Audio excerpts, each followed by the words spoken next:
So you'll want to start by finding a big open area in the Nether Waste biome and then building above it in bedrock. However, this one has a big chunk of land here, so this one's not very optimal. You want something with a big open space right under the ceiling. So in this build, we have an optional thing that converts it into a manual farm. If you want to kill the pigmen to get experience, you just stand here with your sword and swipe.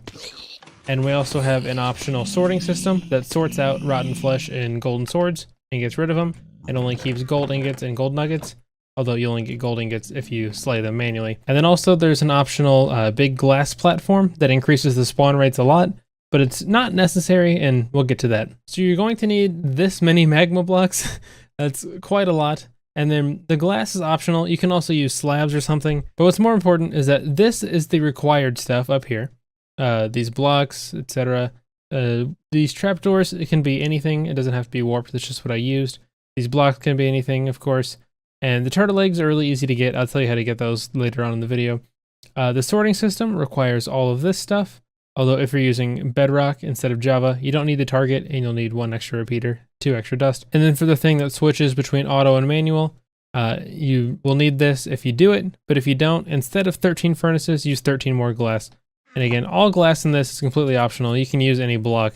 I just use it because it looks nicer. You might also want some scaffolding, just a heads up. Now that you found your location, you're going to pillar up to y equals 185. However, if you're in bedrock, you can't go above bedrock, so you're going to have to build this somewhere down in the bottom of the nether, and just make sure everything within 128 block radius is not spawnable, whether it's light levels or slabs or buttons or whatever. But yeah, that's kind of annoying. Here I am at y equals 185. I'm going to get some smooth stone slabs, go up 1, and I'm just going to make a little platform here. I'm going to come out 5 in one direction, and then let's go like 4 in another, and we'll just make it about this size. And then we can break these. We'll use those later. Whoop, don't fall off. Now you want to go up 4 more blocks and then out 2 like this. And you can place your chest here. And we're going to make a hopper platform on top of this. Just your typical 3x3, 3 hoppers pointing to a chest, 6 hoppers pointing into hoppers. There you go. Then on the side here, we're going to bring this out 1 block and drop this down to the platform about here. And then we can get some ladders, which I didn't have prepared in my inventory. And here you go. Now you can just use this chest, but I recommend having a sorting system that throws out rotten flesh and golden swords. Otherwise, your stuff's going to get backed up very quickly. So you're going to go out 4, have 1 hopper pointing down and 3 hoppers pointing into it. And then you can break these 5 if you don't want them. And then we're going to place a dropper underneath this. You're going to put a block in front of that. You can surround this with whatever. I'm just going to use glass so you can see through. And then you want to bring a block down in front of it right here. And then I'm going to get a cactus and sand, which I also forgot to prepare in my inventory, but whatever. And then we're going to hook that up to a block dispenser sort of thing.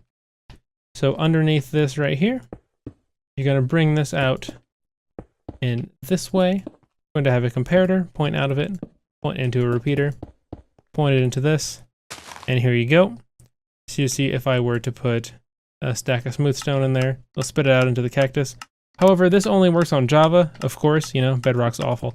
So we're gonna replace this target block with a repeater and connect that, and now it works on bedrock. So now to build this, you might wanna make a little platform down here to stand on, but we're going to bring out some blocks right here in front of these. You're going to place 2 more hoppers facing out in that direction, like this. And you want to come down and out 1. So you have your block right here. And then you're going to make a star sort of shape like this, or like a plus, I guess. And then you're going to expand it like this. Let me move these out of the way. This is the shape you should make. You'll take out these center 2. Going to put a comparator on top, 2 redstone dust, a repeater right there in the middle, and then a torch. And now you have your item sorter essentially set up. Just going to need to make another one like this. There you go. And don't forget the torch on the front. And now I'll bring these out and we can place some chests. And we'll have hoppers go into the back of them like this. And now if we go into these hoppers that don't have anything in front of them, make sure you have it like this. Don't put chests in front of these, that'll ruin it. The ones that have the comparators at the back. Here is a better angle, the comparators. you want to put a gold nugget in one, a gold ingot in the other, and then you want to get 18, 1, 1, 1. 1, 2, 3, 4, 5, 6, 7, 8, 9, 10, 11, 12, 13, 14, 15, 16, 17, 18, all with 3. I even do the same thing again. Whoops, I got one too many. There you go. So now you'll see if I get, say, a bunch of golden nuggets, we're not going to wait for all, let's put 16. Let's just drop them all in there. You'll see, you give it a second, and all of them will appear in this chest. And if you were to have, say, a stack of rotten flesh, that'll all go into the cactus. So if you want to get experience from this farm, you're going to need to kill them by hand. So we're going to make a switch that turns it on and off, whether it's automatic or manual. So we're going to come up a block and then go out 8 blocks, 3, 4, 5, 6, 7, 8. And you want to go out 2, replace these 3 with sticky pistons, and then replace these with a 3x3 of honey blocks. And we're going to have a triple piston extender push that on top of here. So no matter what height they fall from, they won't take fall damage, at least they won't take very much. You can kill them, and there you go. So we're going to bring this side one out all the way over here, and this is where our button's going to be to change it. So let's put our button there, and then we're going to put redstone all over the top of this, and a repeater right here. Now we're going to have 3 observers go like this. I'm stuck on the honey. 1 up top like this, block, block, and then you're going to need a block there, and 1 underneath it. If I, oh, that's not what I wanted. 1 facing like that. There you go. Then on top here, you're just going to want 2 more observer, or repeaters, that's what they're called. On the bottom, you're going to want 1 facing down like that, 1 facing out like this. You're going to want to bring this down, pretend my rail was 1 lower, and you're going to have a repeater come out like this. And then you're going to want a furnace, where'd it go? Right here. And the side of that, and then another one right here. And now you want to set this repeater to 4 ticks of delay because I forgot to tell you that, I'm sorry. And now you see if we press our button, our honey comes out here. And if we press it again, it goes back. Nice. So now we'll want to make a border of furnaces around this because they can't be pulled and they don't cost anything hardly.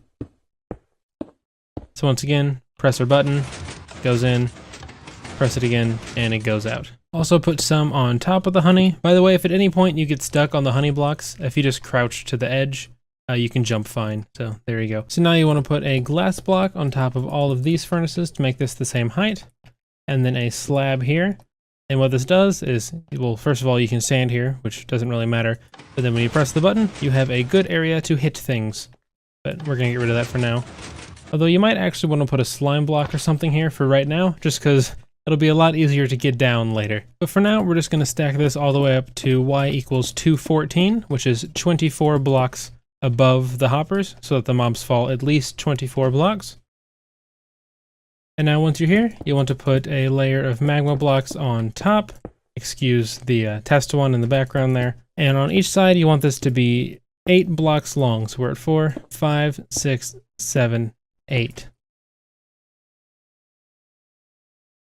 Then on each side, you want to come out 3, then 2, then 1, 3, 2, 1, and then place the corner. So I'm going to do that a few more times.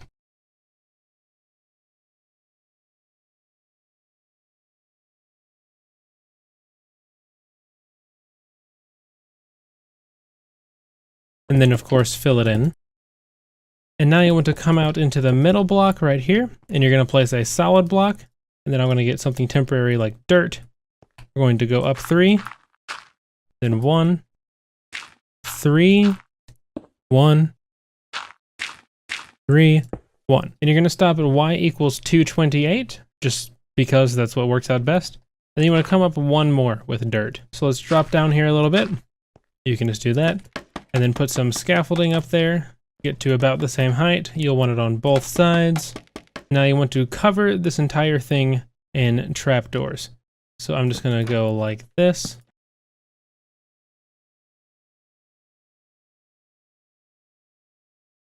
All right, and now you want to use your scaffolding again to remove all of your dirt blocks.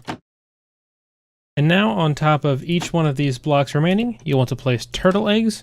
And they're actually really easy to get. All you have to do is find some turtles at their spawn point, and breed them with tall grass, and then you can silk touch whatever turtle eggs appear. So now you see this magma platform we have here? Every 2 blocks, you'll want to build another one of those. Don't worry, I'm not going to waste your time watching me build this. And here's what it should look like so far.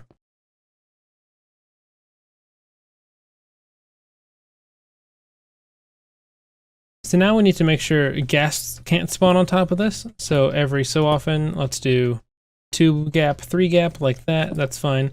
We just want to make sure there's not enough spaces for ghasts, and we'll build this up and use some glass or something. So I'm going to go on these 2 edges right here in the middle, and then let's go in between these 2 blocks. So here's the layout I'm using. Corner, edge, corner, corner, edge, whoops, edge, corner, corner, edge, corner. There we go. And then in between these 2.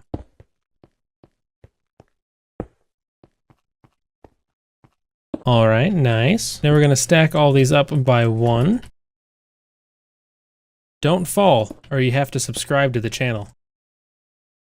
And now you want to go over again and place glass, or maybe even a slab on top.